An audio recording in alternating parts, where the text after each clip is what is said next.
Imos lembrar como traballar co programa LibreOffice Impress para facer presentacións. Imos a menú de aplicativos, en ofimática seleccionamos o programa LibreOffice Impress. Vedes que xa nos aparece unha primeira diapositiva, a diapositiva de título. Antes de comezar, imos no menú da man dereita seleccionar no recadro azul que está debaixo da estrela o estilo de diapositiva que queremos utilizar, que tipo de fondo queremos que teña a nosa diapositiva. Lembrade non facelas moi recargadas, eu, por exemplo, vou escoller este, e vedes que xa nos volve a aparecer o espazo para o título e un espazo para texto. Volvemos aquí no menú a propiedades para ter de man os diferentes formatos e para empezar a escribir simplemente temos que premer sobre o espacio onde imos poñer o título.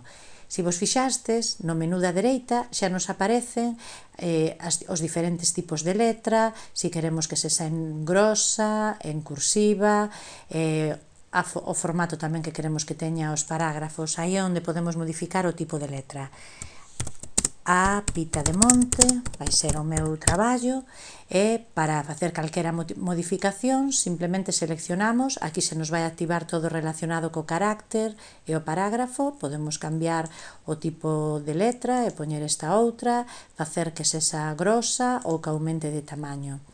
Ás veces, se non nos aparece aquí, o que sería o tipo de letra e o tamaño, tamén o podemos cambiar aquí en formato, carácter, e xa facemos os cambios que consideremos, pero sempre co texto seleccionado. E veredes como a seleccionar o texto xa na man dereita vos vai aparecer todo o que necesitades para facer cambios. Necesitamos unha nova diapositiva. Como facer? Imos a diapositiva, diapositiva nova e aparécenos un deseño de diapositiva que é un único recadro coa información ou unha imaxe, o que nos decidamos. Se queremos ter dous recadros para ter texto e información, texto e imaxe de lado, podemos poñer dous recadros, podemos poñer 3, podemos poñer 4 ou incluso 6. Se vos fixades, canto máis pequenos son os recadros, menos información imos poder poñer. Volvemos a dous recadros. Comezamos por introducir unha fotografía. Para iso, se vos fixastes, premín sobre a foto, xa nos leva aos arquivos do ordenador e entre os arquivos do ordenador aquí seleccionaríamos o noso pendrive, que é onde teríades guardadas as vosas imaxes que primeiro seleccionastes. Eu teño a miña aquí, damoslle a abrir e xa nos aparece a imaxe. Para escribir, como fixemos antes co título, simplemente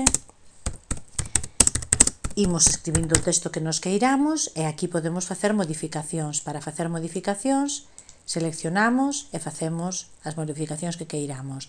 Arriba, o mesmo. Para engadir texto, sempre seleccionar o recadro onde queremos introducir o texto e premer. Necesitamos máis diapositivas, imos a diapositiva, diapositiva nova, cambiamos o deseño e continuamos creando a nosa presentación. Eu penso que con esta información tedes xa suficiente como para comezar a crear as vosas presentacións. Agora xa é traballo voso.